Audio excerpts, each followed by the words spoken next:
बहुत सारे इतिहासकारों ने लिखा है कि अकबर ने राजा मानसिंह को नीचे गिरा लिया और उसके ऊपर बैठकर छाती पर उसके चेहरे पर घूंसों से बहुत प्रहार किए अकबर ने। मैंने एक वीडियो में कहा था कि कुछ राजपूत लोग आकर मेरी वीडियोस पर नेगेटिव कमेंट कर रहे हैं, तो उस वीडियो में बहुत से भाइयों ने ये पूछा था कि वो ऐसा क्यों करेंगे, वो राजपूत नहीं होंगे, वो विधर्मी होंगे जो नकली आईडी से ये सब कर रहे हैं। लेकिन ऐसा नहीं है, वो विधर्मी नहीं थे, वो राजपूत ही थे। वो ऐसा क्यों कर रहे थे उसका कारण मैं आपको इस वीडियो में बताऊंगा। मैंने एक महीने पहले एक वीडियो बनाई थी कि राजा मानसिंह ने महाराणा प्रताप का पीछा हल्दी घाटी युद्ध के बाद क्यों नहीं किया और मेवाड़ को उसने क्यों नहीं लूटा, क्योंकि इसमें यह कहा जाता है कि राजपूत होने की वजह से मानसिंह ने महाराणा प्रताप को जाने दिया, राजपूत होने की वजह से बाद में मेवाड़ को उसने नहीं लूटा। तो मैंने इस पर एक वीडियो बनाई है, तो इस वीडियो पर मुझे उम्मीद नहीं थी, कुछ लोगों के नेगेटिव कमेंट आना शुरू हो गए। वो क्यों आ रहे थे? वो आ रहे थे राजा मानसिंह के पक्ष में। उनको इस बात का बुरा लग गया कि मैंने राजा मानसिंह के लिए कुछ गलत कह दिया, जबकि मैंने राजा मानसिंह को उस वीडियो को आप अगर देखोगे उसमें भी कुछ गलत नहीं कहा। तो उस वीडियो से बहुत से राजपूत भड़क गए कि मैंने राजा मानसिंह के बारे में ऐसे कैसे कह दिया। एक हल्दी घाटी युद्ध की भी वीडियो बनाई थी, उस पर भी बहुत सारे लोगों के कमेंट आए कि मैंने राजा मानसिंह के बारे में ऐसे कैसे कह सकता हूं, उस जैसा तो सूरवीर योद्धा कोई नहीं था, उसने तो हिंदू धर्म की रक्षा कर ली, अगर राजा मानसिंह नहीं होता तो हिंदू धर्म डूब ही जाता। ऐसे ऐसे कमेंट, अपशब्द वाले कमेंट भी लोगों ने किए, और एक ने तो मेरा यूट्यूब चैनल को टर्मिनेट करने की धमकी दे दी कि टर्मिनेट करवा दूंगा इसको अगर तुमने राजा मानसिंह के विरोध में कुछ कहा।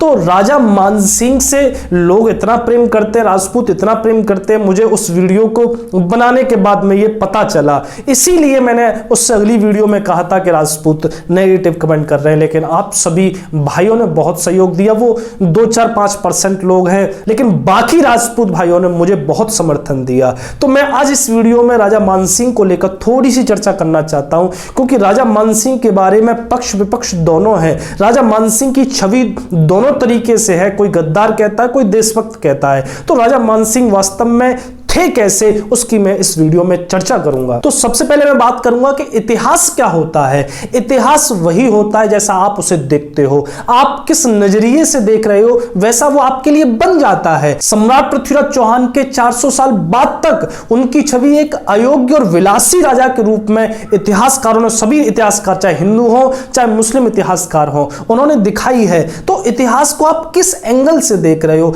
इस पर डिपेंड करता है कि आप इतिहास को कैसे मानो। बहुत से लोग आकर राणा सांगा के लिए न जाने कैसे कैसे कमेंट कर जाते हैं, हिंदू लोग आकर कि राणा सांगा ने ही बाबर को बुलाकर इस देश पर आक्रमण करवाया और बाद में फिर मुगल सल्तनत यहां पर हावी हो गई। महाराणा प्रताप के बारे में बहुत सारे हिंदू लोग आकर नेगेटिव कमेंट कर जाते हैं। तो आप किस पक्ष से देख रहे हो यह निर्भर करता है। एक छोटी सी कहानी मैं आपको सुनाना चाहूंगा। ओशो सुनाते थे, एक बहुत बड़ा इतिहासकार हुआ, उसका नाम मैं भूल गया, तो उसने अपने पूरे जीवन लगाकर 40 साल लगाकर उसने इस पूरे विश्व का इतिहास अपने घर में बैठकर उसने लिखा। तमाम उसने किताबें पढ़ी और सारा इतिहास उसने चिट्ठा लगा दिया, जो पेजों पर लिख लिख के उसका पूरा कमरा भर गया उस इतिहास से।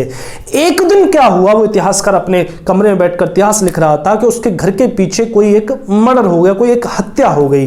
अब वो इतिहासकार जाकर पीछे देखता है जहां पर हत्या हुई थी, वहां पर जो भी पुलिस थी वो आ चुकी थी। अब उस हत्या को लेकर बहुत सारे लोग बहुत तरह की बात कर रहे थे। कोई कह रहा था इसमें हत्यारे की गलती नहीं है, जिसकी हत्या हुई है उसकी गलती है। कोई कह रहा था इसमें हत्यारे की गलती है, कोई कुछ कह रहा था, कोई कुछ कह रहा था। ये देखकर उस इतिहासकार का दिमाग घूम गया। वो आया और उसने अपने कमरे में जो इतिहास उसने 40 साल में लिखा था उस सारे इतिहास में उसने आग लगा दी। 40 साल की मेहनत में उसने आग लगा दी। तो किसी ने पूछा कि तुमने क्या किया, तुमने जीवन भर की मेहनत जो पूरे विश्व का इतिहास लिखा तुमने उसमें आग क्यों लगा दी? तो उसने बड़ी सुंदर बात कही थी। उस इतिहासकार ने कहा था कि मेरे घर के पीछे एक हत्या होती है और उस हत्या को लेकर 10 तरीके की मान्यता है, तो मैं कैसे कह दूं कि जो घटनाएं मुझसे हजारों साल पहले हुई, सैकड़ों साल पहले हुई, उनकी मान्यता आज मुझे जो मिली है वो सही है कि नहीं। मतलब भगवान श्री कृष्ण महाभारत में अर्जुन से यही तो कहते हैं, अर्जुन अगर तू युद्ध नहीं करेगा, कल को राजा दुर्योधन बनता है तो इतिहास दुर्योधन लिखवाएगा और दुर्योधन के इतिहास के हिसाब से पांडव तो कौरवों की जगह हो जाएंगे और जो कौरव है वो पांडव बन जाएंगे, शकुनी कृष्ण बन जाएगा और कृष्ण को शकुनी की छवि की तरह दिखाया जाएगा। क्योंकि इतिहास को आप किस पक्ष से देख रहे हो वैसा ही इतिहास आपको दिखाई देगा। क्योंकि आदमी भी पूरी तरीके से सही थोड़ी होता, दुर्योधन पूरी तरीके से गलत नहीं था और पांडव पूरी तरीके से सही नहीं थे। अगर आप दुर्योधन के हिसाब से महाभारत को देखोगे तो आपको दुर्योधन सही लगेगा और अगर आप पांडवों के हिसाब से देखोगे तो पांडव आपको सही लगेंगे। दुर्योधन का जो किरदार जिसने निभाया बी.आर. चोपड़ा के जो महाभारत में, तो पुनीत इस्सर एक इंटरव्यू में कहता है कि दुर्योधन का किरदार निभाते निभाते मैं जो है दुर्योधन को ही सही मानने लगा था कि दुर्योधन अपनी जगह बिल्कुल सही था, पांडव गलत थे। तो आप किस पक्ष से देख रहे हो? बहुत से लोगों ने तो माता कर्णावती वाली वीडियो में आप सुना पता नहीं कैसे कैसे कमेंट किए कि कर्णावती माता की छवि आपने खराब की। भाई मैं इतिहास अपने घर में बैठकर अपना इतिहास नहीं लिख रहा कि मैं किसी की छवि को बिगाड़ूं या बनाऊं। ये जैसा इतिहास मुझे मिला हुआ मैं वैसा इतिहास आप सभी को सुना रहा हूं। माता कर्णावती ने जौहर किया, वीरांगनाओं को लेकर एक बहुत ही सूरवीरता का काम था, लेकिन माता कर्णावती के पुत्र मोह के कारण ही रतन सिंह की मृत्यु हुई और मेवाड़ बट गया, मेवाड़ की सारी शक्ति क्षीण हो गई। इसीलिए तो गुजरात के बहादुर शाह ने आकर आक्रमण किया था, वरना गुजरात के उस सुल्तान की कहां इतनी औकात थी कि मेवाड़ पर आकर आक्रमण कर जाए। मेवाड़ के सारे सामंत रावत ही रूठ गए थे, मेवाड़ से रूठ गए थे, इसीलिए मेवाड़ की शक्ति कमजोर हुई। पहले ही बंटवारा माता कर्णावती ने रणथंभौर को लेकर कर दिया था, 60 लाख की जागीर लेकर अपने पुत्र विक्रमादित्य के लिए अलग हो गई थी। तो माता कर्णावती के बारे में नेगेटिव पॉइंट्स भी हैं, पॉजिटिव भी हैं, मैंने दोनों ही आपको बताए थे। और बहुत सारे तो ऐसे वीर हैं कि मुझे जगमाल के बारे में भी नकारात्मक नहीं कहने देते। जगमाल की जो माता थी धीरबाई, जिनकी वजह से मेवाड़ इतने बड़े सर्वनाश में चला जाता, उनके बारे में भी मुझे कोई नकारात्मक नहीं करने देते। कमेंट में आ जाते आप ऐसा नहीं कह सकते किसी के बारे में। तो भाई मैं आप सभी को बताना चाहता हूं कि इतिहास में स्वयं का नहीं लिख रहा, जैसा इतिहास मुझे उपलब्ध है वैसा ही मैं आप सभी को बताने की कोशिश कर रहा हूं। मेरी तो कोशिश ये रहती है कि हमारे किसी भी सूरवीर ने अगर छोटा सा काम भी कोई सूरवीरता का, कोई वीरता का कर दिया है तो वो सब मैं आप तक पहुंचाऊं। तो मैं इतिहास के साथ नहीं छेड़छाड़ कर रहा। आपकी जो भावनाएं आहत हो रही हैं वो आपकी भावनाएं हैं, उसमें मैं कुछ नहीं कर सकता। तो राजा मानसिंह के बारे में आपसे बात करना चाहता हूं। राजा मानसिंह के पक्ष और विपक्ष में दोनों चीजें हैं। तो बहुत सारे लोगों ने कमेंट किया कि राजा मानसिंह एक शूरवीर योद्धा था। इसमें कोई दो राय नहीं है कि राजा मानसिंह एक सूरवीर योद्धा था। राजा मानसिंह बिल्कुल एक सूरवीर योद्धा था। अकबर के पूरे जीवन के आधे से ज्यादा युद्ध राजा मानसिंह ने सेनापति बनकर लड़े हैं। और राजा मानसिंह की सूरवीरता में इसलिए भी कोई संदेह नहीं, जो महाराणा प्रताप से जाकर भिड़ गया हल्दी घाटी में, उसकी सूरवीरता पर तो कैसे भी संदेह नहीं किया जा सकता। लेकिन वो सूरवीरता जो अपने ही भाइयों का गला काटे, वो तलवार जो अपने ही भाइयों पर उठे, वो सूरवीरता फिर किस काम की? जो अपने ही भारत को गुलामी में ले जाए, अपने ही भारत पर विधर्मियों का झंडा बुलंद करे, वो सूरवीरता मुझे किसी काम की दिखाई नहीं देती। तो राजा मानसिंह सूरवीर था, लेकिन उसका फायदा हमको नहीं हुआ, हिंदुत्व को नहीं हुआ, इस धर्म को नहीं हुआ, उसका फायदा विधर्मियों को हुआ, अकबर को हुआ। तो राजा मानसिंह ने ही बंगाल, पंजाब, उड़ीसा, मालवा इन सबको जीतकर मुगलों के अधिकार में कर दिया। और राजा मानसिंह उन हिंदू राजाओं पर ऐसा अत्याचार करता था जो अकबर के सामने झुकने से इनकार कर देते थे, उन पर विकट अत्याचार ये ढाता था। कैसे? उड़ीसा पर राजा मानसिंह ने जब चढ़ाई करी तो वहां के राजाओं ने अकबर के सामने झुकने से इनकार कर दिया। तो राजा मानसिंह ने उन राजाओं पर इतना अत्याचार ढाया था कि अकबर ने खुद पत्र लिखकर राजा मानसिंह को रोका था कि ये तुम्हें शोभा नहीं देता इतना अत्याचार करना। तो अपने ही लोगों के ऊपर, अपने ही राजाओं के ऊपर ऐसा अत्याचार राजा मानसिंह का था। राजा मानसिंह जब सेनापति बनकर हल्दी घाटी में गया तो बदायूनी ने लिखा है कि आज बड़ा आंखों को देखकर सुकून मिल रहा है। क्यों? क्योंकि आज एक हिंदू जिहाद की तलवार लिए जाता है। जिहाद की तलवार कोई हिंदू लिए जाता है, इससे ज्यादा और आंखों को सुकून क्या देगा? तो बदायूनी ये लिख रहा है। और हुआ भी ये, राजा मानसिंह अपनी पूरी उम्र मुगलों की हुकूमत को सेनापति बनकर बढ़ाने में लगे रहे, पूरी उम्र इसी में निकल गई और उनकी मृत्यु भी मुगलों के लिए एक युद्ध की मुहिम पर ही हुई थी। तो राजा मानसिंह के बारे में ये कहना कि वो सूरवीर योद्धा थे बिल्कुल सत्य है, लेकिन उनकी सूरवीरता का फायदा जो हुआ वो विधर्मियों को हुआ, अकबर को हुआ। अगर हम ये देखें कि आमेर की मुगलों से संधि हो गई तो संधि करना कोई भी बुरी बात नहीं थी। राजपूताने के सभी राजाओं ने संधि की थी अकबर से, केवल महाराणा प्रताप ही तो थे जो चट्टान बनकर खड़े हुए थे, तो सबने संधि करी थी। तो संधि करना बिल्कुल गलत नहीं था अपनी राज्य प्रजा को बचाने के लिए, चूंकि आमेर इतना बड़ा राज्य नहीं था जो मुगलों से सामना कर सके, तो संधि कर ली, ये भी कोई बुरी बात नहीं है। लेकिन बड़ी बात तो ये थी कि आप मुगलों के ही सेनापति बनकर और अपने ही लोगों को जीतने के लिए निकल जाओ। संधि तो महाराणा अमर सिंह ने भी करी थी, जो महाराणा प्रताप के पुत्र थे। राणा अमर सिंह ने भी संधि करी, और मुगलों की संधि में एक ऐसी भी शर्त थी कि जब मुगलों को जरूरत पड़ेगी तब मेवाड़ अपनी 1000 घुड़सवार की जो सेना है वो मुगलों की सहायता के लिए भेजेंगे।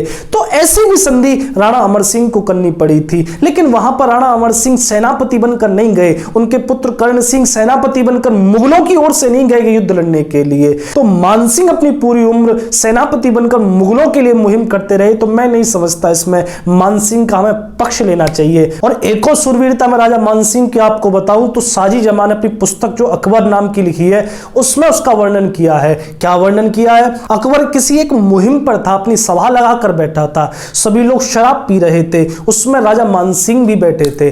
अब क्या है, अकबर उसमें एक प्रश्न करता है अपनी सभाजनों से। क्या प्रश्न करता है? वो पूछता है कि बताइए सबसे बहादुर कौम कौन सी है, सबसे बहादुर कौन है? तो उसमें बहुत से राजपूत राजा भी बैठे थे, तो उनमें से किसी ने बताया कि सबसे बहादुर जो कौम है वो राजपूतों की है। तो अकबर ने पूछा आप ऐसे कैसे कह सकते हो? तो उन्होंने बताया कि राजपूत सैनिक एक ऐसा भी खेल खेलते आ रहे हैं कि वो एक भाला लेते हैं जो दोनों तरफ से नुकीला होता है, घोड़े पर बैठते हैं और सामने वाले प्रतिद्वंदी को ललकारते हैं।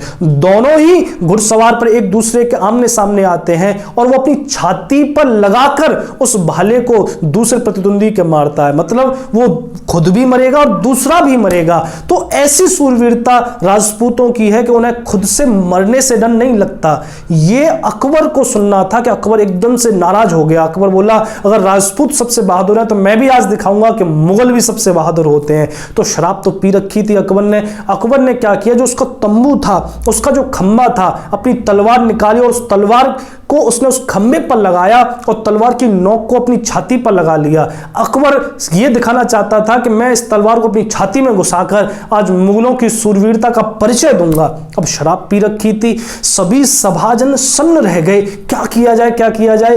तब राजा मानसिंह एकदम से उठे और उस तलवार को पकड़कर फेंक दिया, मतलब तलवार को पकड़कर उन्होंने फेंककर अकबर की जान बचा ली।